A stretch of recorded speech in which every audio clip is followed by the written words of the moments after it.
असफलती जाती है ना, बोली में मुझे थोड़ा ये सफाई दे रहा है ना, कोई धोखा लग रहा है। मुझे तो लगता है ये साधारण बालक नहीं है, ये बोना रूप लेकर के बाद में आया है, इसको निकाल दे जब में देख। अरे सरकार, यज्ञ में आकर के कोई मांगता है और दक्षिणा दी जाती है तो मंत्रहीनम दक्षिणा, बिना दक्षिणा के मंत्र भी भ्रष्ट हो जाए। हाँ, आप मंत्र लेते हो, महाराज गुरु जी बना पिता रुपया ला, अरे बाप, अरे गुरु जी रो बहुत पर, अरे पयो गुरु जी बन गया। तो मंत्रहीनम दक्षिणा, बिना दक्षिणा से लिया हुआ मंत्र भी साधना नहीं, फलदायी नहीं होता। विधिहीनम आश्रिष्टानम, ईश्वर को नाना धोना करके और साफ सुथरा करके सफाई से भोजन नहीं बनाओगे तो वो भोजन भी अशुद्ध माना जाएगा। ये रात्रि अंडी में दो ही गोनी काटो डाल लिया, खराब काम में ध्यान रखो। विधिहीनम असृष्टानम, विधि के बिना बनाया हुआ भोजन अशुद्ध है। ऐसे मंत्रहीनम दक्षिणाम, ऐसे मंत्र भी, मंत्र के पीछे दक्षिणा का विधान पालन नहीं करोगे तो आपको वो मंत्र भी फलदायी नहीं होगा, वो अशुद्ध हो जाएगा। ये शास्त्रीय विज्ञान है। आओ जो बोला महाराज है कोई लोग भी दिखते हैं, ये लड़ी बात है, अरे बातों कम नहीं आए, छोटी बने लगेगा जो बड़ा देवना बड़ा है वो ये बातें थोड़ी चौकी गया, दक्षिणा बिना मंत्र भी नष्ट हो जाएगा। शास्त्र कह रहा हो ध्यान रखना। तो सत्यम भगवता प्रोक्त धर्मों ग्रहण नाम। अरे बालक बृहस्पति की तरह तेरी अकल है, तो बड़ी बड़ी बातें करता, आपके दादा एड़ा, परदादा एड़ा, अब मांग तो सही, संकल्प लेने लगे जारी मंगाई और शुक्राचार्य ने मना किया, मत दे दान जमी को राजा, मत दे, खतरा है, पर नहीं मानूंगा, दूंगा, यज्ञ नष्ट हो जाए। अतिथि भूखा चला गया तो यज्ञ पूर्ण नहीं होगा, विघ्न हो जाएगा। राजा धर्म संकट में आ गए, मना कैसे करो? तो उस समय आप बोले विष्णु होगा तो यदि ये त्रिलोकी का नाथ विष्णु है, यदि ये त्रिलोकी का नाथ विष्णु है तो मेरे सामने भिखारी बन के आया तो भी मेरा नाम ऊंचा होगा। ये त्रिलोकी के नाथ भी मेरे दरवाजे भिखारी बन के आया था, मेरा नाम ऊंचा नहीं होगा। ये कैसे मना कैसे किया जाए? इसीलिए मैं इसको दान दूंगा। चलो नहीं मानी, गुरु जी की बात नहीं चली। गुरु जी ने देखा चेले को मोह आया, लक्ष्मी नष्ट हो रही है, हाँ ये दुनिया उजड़ रही है, ये लक्ष्मी रूठ रही है, ये डेरा और ये घोड़े विस्तृत लगने वाले हैं। तो चेले की रक्षा के लिए गुरु जी ने एक नया रूप लिया। उन्होंने क्या किया, वो जो जाली होती है ना, उसकी एक डंडी होती है, तमिल पानी डालने लगा, हथेली पे लेके और संकल्प लेने लगा तो डंडी में जाकर के ये कीड़े का रूप ले लिया, सूक्ष्म रूप लेके पानी रोक दिया।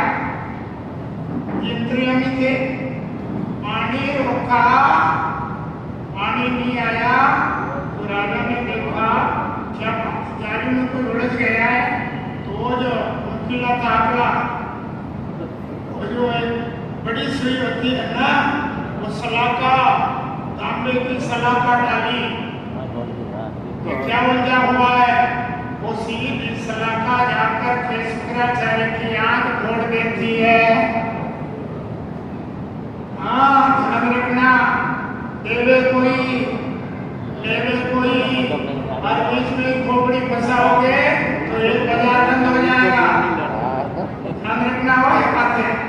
कभी बीच में बाबा तृतीय और भवानी राजा दो के बीच में दिन में तीसरे को खोपड़ी नहीं बचाना चाहिए, तो आज भी शुक्राचार्य एक आंख कमा बैठे। और उसके बाद क्या बोले, अब तो मांग उठे। अब जैसे ही कहा बोले राजन 3 कदम भूमि, 3 कदम भूमि। अरे बोले ब्राह्मण 3 कदम भूमि से क्या होगा? अब बोले नहीं, हमको 3 कदम भूमि के तो बहुत है, हमको लोभी लालची ब्राह्मण नहीं है, संतोष है। राजा का भाई देखते ही शर्म आती है, एक तो तेरे पाँव ही हैं, ये तेरे पाँव ही सिगरेट जैसे छोटे छोटे, और फिर तो कितना सा मांगेगा? बोले जितना बस हम बहुत संतुष्ट हैं, चलो मंजूर है। संकल्प किया गया और भगवान ने अपना पाँव बढ़ाया, एक पाँव ऊपर जाता है, अतल वितल सुतल तलातल लातल रसातल, एक पाँव से पूरा नीचे वाले 7 ब्रह्मांड नाप लिए। एक पाँव ऊपर गया तो ऊपर के जो सारे सात्विक लोग हैं, गुरुलोक, नरलोक, तपलोक, जनलोक, ये सारे के सारे ब्रह्मलोक से लेकर और सारे ब्रह्मांडों में ऊपर कोई काम किया, और सारे मापने के बाद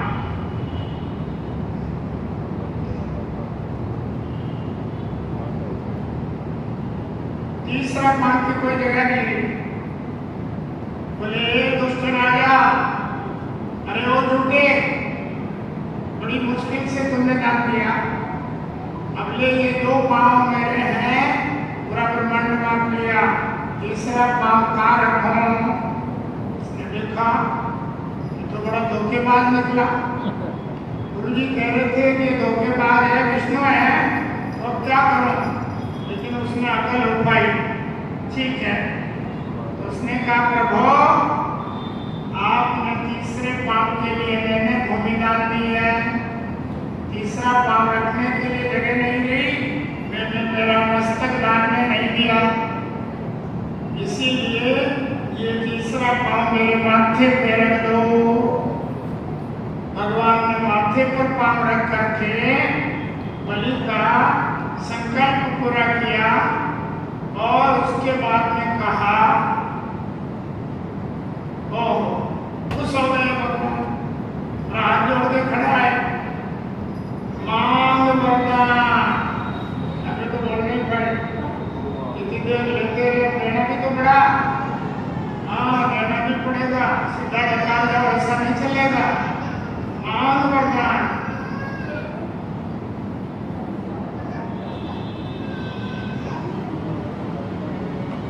उसने कहा बोले प्रभु आप क्या देना चाहते थे? 4 शुक्ल लोक का राज, ये पहले ही तेरे को दे दिया, और देवराज इंद्र का शासन तेरे को नहीं मिलेगा। बोले मंजूर है जो आपकी इच्छा, और कोई वरदान मांगे। वो जो राज आपने दिया है उस राज की रक्षा करने के लिए जब तक मैं संसार में मेरा अखंड राज है, तब तक भगवान आपको उस राजा का चौकीदार बन के रहना होगा। लो मारे गए, चौकीदार का नाम छोड़े, चौकीदार बन के रहना होगा। अब भगवान क्या करे? चौकीदार तो नहीं होगा।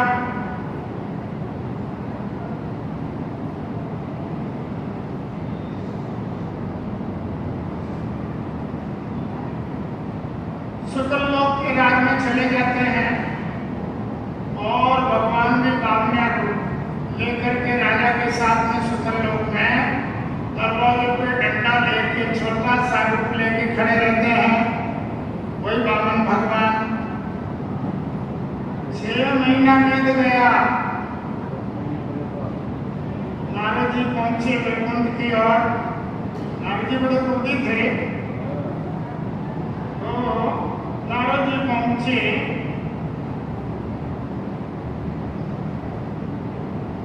जाकर के पूछा, लक्ष्मी ने पूछा, बोले नारद जी वो कैसे हैं, वैकुंठपति कैसे हैं, यहाँ से गए, बहुत समय हो गया, कोई आता पता नहीं है। तो कहा, बोले अब नहीं आएगा, नहीं आएगा, हाँ बस माला फेरो, वो अब आने वाले नहीं है। वो तो महाराजा बलि के चौकीदार बने हुए। अरे परमात्मा और चौकीदार, ये कौन सा न्याय। चलो अब लक्ष्मी देवी कहने लगी, मुझे ही जाना पड़ेगा, कोई खोज खबर लेने ही नहीं आता है। वैकुंठ में रहते रहते मन घबराने लगा, अकेलापन, तो वहां से विदा हुई। श्रावणी पर्व आया, ध्यान दो, श्रावणी पर्व कहते हैं रक्षाबंधन। इसका शास्त्रोक्त नाम क्या है, श्रावणी पर्व। श्रावणी पर्व के दिन एक कच्चा रिक्शा का धागा हाथ में लेकर के और लक्ष्मी देवी बलि के दरवाजे जा रही थी। दरवाजे पे गई और बावन जी खड़े हैं, हाथ में ब्रह्मदंड है। कौन है, बिना इजाजत से कहाँ जा रही हो। ये महाराजा बलि का दरबार है, मेरा दरवाजा है, कहाँ से आई हो। लक्ष्मी ने देखी कि ये ऐसे रूप में है, पहचान भी नहीं रहा, और देखते सरमारे जोड़ी बिगड़ गई है। बावन अंगुल जी विराजमान है, और अब फिर धमकी भी दे रहे, सावधान, मैं यहाँ का राज चौकीदार राजपुरुष हूँ। उसने कहा, एक बात है, बाकी साथियों, मैं राजा के पास में कुछ काम है, तो ठीक है, नारी जाने।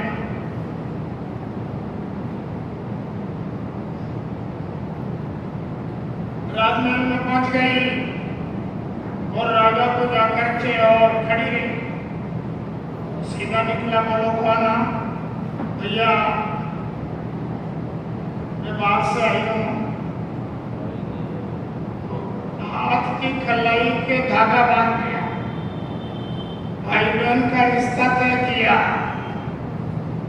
बलि के बंदी राखड़ी, लक्ष्मी मांगना, रक्षा बांधने के लिए जेब में भी तो हाथ डालना पड़ता है ना, बंधवाने वाले। तो कहा, बोले क्या चाहती है बोल, ये और तो क्या चाहती, सब मेरा ही खजाना है, पूरा संसार, यहाँ से क्या लेके जाऊं, मैं जो मांगू वही देना होगा। वो तेरे दिल में जो मांग ले, वो जो दरवाजे पे चौकीदार खड़ा है वो दे दो। को मांग रही है, अरे कौन, मैं लक्ष्मी। फिर तो बलि ने हाथ जोड़ दिया, बहन ठग दिया, ये तो ठगा ठगी का खेल है। पहले बलि ने बेचारे बलि को, बावन को ठगा, बावन ने बलि को ठगा, और बलि ने फिर आके चौकीदार बना दिया, और लक्ष्मी ने बलि को ठगा और चौकीदार को ले लिया। दान में मांगना पड़ा, दान में। तो चलो, और आकर के कहने लगे, चलो देवता, ऐसा रूप ले लिया, पहले वाला रूप वैकुंठ में जाके लेना पड़ेगा, रास्ते में तो ये रूप बदलेगा नहीं। बल्कि ये जो मृत्यु लोक का धर्म है ये पूरा होगा, और वैकुंठ के दरवाजे जाते ही पहले जैसा रूप हो जाएगा। तो लक्ष्मी अंगुली पकड़ करके और देवता को लेके जा रही है, रास्ते में ताना भी मारती जा रही है। कहा, बोले मेरी बात नहीं मानते हो, कभी कभी कोई बात नहीं मानते हो ना तुम लोग। पहले शिकायत करके क्या करें, हमारा घर वाला अंधे को बात ही नहीं होने, मानने ही को नहीं, गूंगा बेरा भैया अब्दुल कहे तो कभी कभी बात माननी चाहिए ना। क्या गति हुई? यदि तुमने मेरी बात मानी होती